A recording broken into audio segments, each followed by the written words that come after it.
Pernah nggak sih kita bertanya-tanya teman-teman, kenapa banyak orang yang kelihatannya pinter, kerjanya bagus, tapi susah dalam mengatur keuangan? Nah, jawabannya seringkali ada pada suatu hal, yaitu literasi keuangan. Halo semuanya, selamat datang di channel ini. Ini konten pertama kali saya mengenai literasi keuangan. Dalam video ini saya coba membahas topik mengenai literasi keuangan yang saya anggap penting banget ya bagi kita semua. Karena teman-teman, tanpa literasi keuangan, sehebat apapun kalian dalam mencari uang, tapi ujung-ujungnya pasti akan bisa habis begitu saja karena tidak adanya manajemen. Ya, sekarang kita lanjut bagian pertama, yaitu teman-teman, definisi. Nah, jadi sebenarnya teman-teman, apa sih itu literasi keuangan? Ya, teman-teman mungkin sering dengar apa itu kata-kata literasi keuangan, ya. Saya juga sering dengar. Jadi secara sederhananya teman-teman ya, literasi keuangan itu merupakan suatu kemampuan dari seseorang atau kemampuan dari teman-teman untuk memahami dalam mengelola, terus mengambil keputusan tentang keuangan dalam kehidupan sehari teman-teman. Nah, itu secara sederhananya mengenai definisi literasi keuangan. Nah, bukan cuma soal tahu tentang teori saja teman-teman, tapi bagaimana caranya kita dalam menerapkannya atau mengaplikasikannya. Ya, mulai dari yang pertama, cara kita mengatur anggaran, ya, terus menabung, terus investasi, dan yang terakhir dalam kita mengambil keputusan dalam pay later atau berutang. Nah, ayo siapa yang sering di pay later ya, termasuk saya nih sering pay later. Nah, jadi teman-teman, kalau kita sudah memahami apa itu literasi keuangan, kita diharapkan menjadi lebih siap dalam menghadapi tantangan finansial atau tantangan keuangan yang lebih besar sekali. Dan yang paling penting teman-teman, kita bisa memahami tujuan hidup yang menjadi lebih tenang dengan keuangan yang lebih baik teman-teman ya. Kayak saya nih, walaupun uang pas-pasan, tapi saya berharap bisa lebih tenang. Oh sorry, gangguan berisik. Ya, kita lanjut teman-teman. Jadi ada gangguan sedikit. Ya, sudah mengenai definisi, kita lanjut bagian kedua, yaitu dari manfaat dari literasi keuangan. Nah teman-teman, kenapa sih literasi keuangan itu sangat penting ya? Ada beberapa manfaat. Yang pertama, kita bisa menghindari adanya trap dalam hutang ya, jebakan dalam hutang ya. Sekarang orang banyak terpikat mengenai pay later yang sangat gampang dan sangat fleksibel ya. Tapi orang tidak memahami dari bunganya, cicilannya, dan resikonya. Ya, selain dari pay later juga orang banyak terjebak dalam pinjol ya, karena dengan yang gampang sekali hanya bermodal KTP orang bisa berutang. Nah itu yang pertama kali manfaatnya, kita bisa terhindar dari utang. Yang kedua teman-teman, nah kita menjadi bisa membuat keputusan yang lebih bijak ya. Keputusannya contohnya, jadi apakah kita lebih baik menabung di bank, menabung dalam membeli emas, apalagi sekarang membeli emas itu dalam bentuk digital sudah ada, contohnya di Pegadaian itu sudah saya lakukan.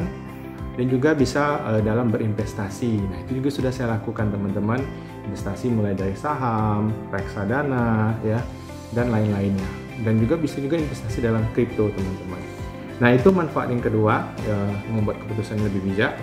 Selanjutnya manfaat yang ketiga teman-teman, nah ini yang paling utama bagi saya, kita dapat mengendalikan gaya hidup ya, lifestyle ya teman-teman. Jadi hidup itu sebenarnya tidak mahal teman-teman, yang mahal itu gaya hidup ya.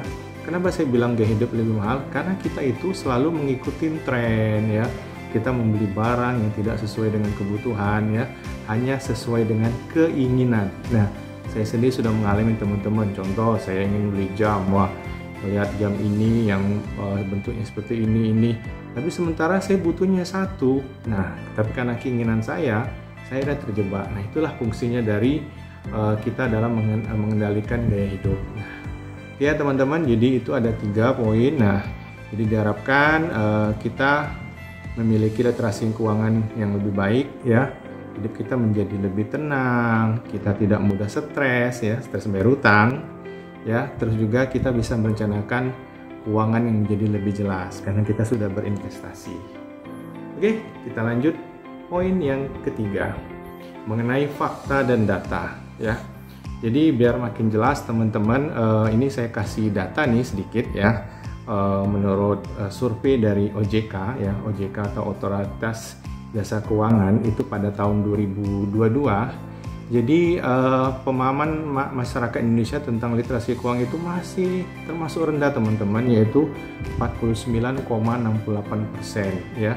Menurut survei itu ya, artinya dalam 100 orang Indonesia itu hanya separuh yang memahami tentang bagaimana cara mengelola keuangan yang lebih baik. Nah, jadi separuhnya itu masih kurang baik ya teman-teman. Makanya habis bulan habis gaji ya, karena selalu kurang karena kita tidak memahami cara mengatur keuangan. Nah, selain itu teman-teman, literasi keuangan itu bukan merupakan suatu hal yang sepele teman-teman.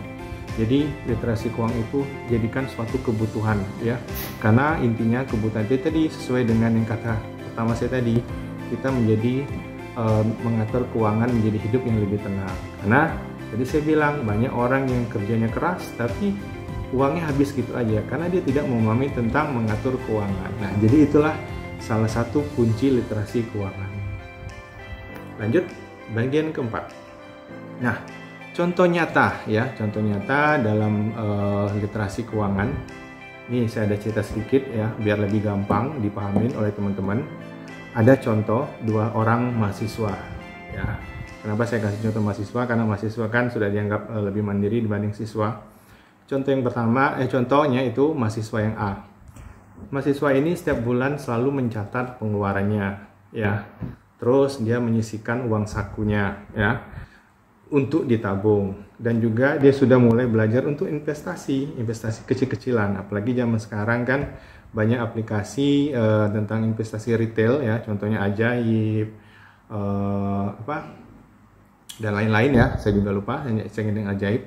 Nah, kita sudah mulai bisa berinvestasi dan juga penggadaian. Nah itu contoh mahasiswa yang A. Terus yang kedua mahasiswa yang B. Nah, mahasiswa B ini kebalikannya.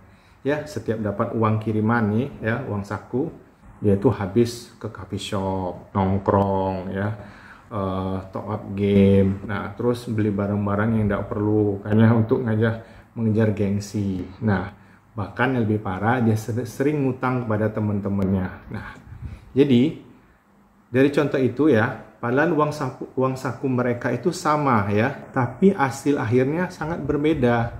Karena tadi yang A tadi, dia sudah bisa menyisihkan keuangannya itu kalau ada suatu hal yang darurat. Nah, dia tidak stres. Nah, jadi disitulah fungsinya literasi keuangan teman-teman. Jadi sebanyak apapun, sedikit apapun uang kita, kalau kita bisa mengendalikan dengan lebih baik, kita akan tidak mengalami dalam stres mengelola keuangan. Nah, jadi simpel saja ya teman-teman, contoh nyatanya. Dan masih banyak contoh yang lain ya, baik dalam karyawan, pengusaha dan lain-lain. Oke, nah jadi itulah teman-teman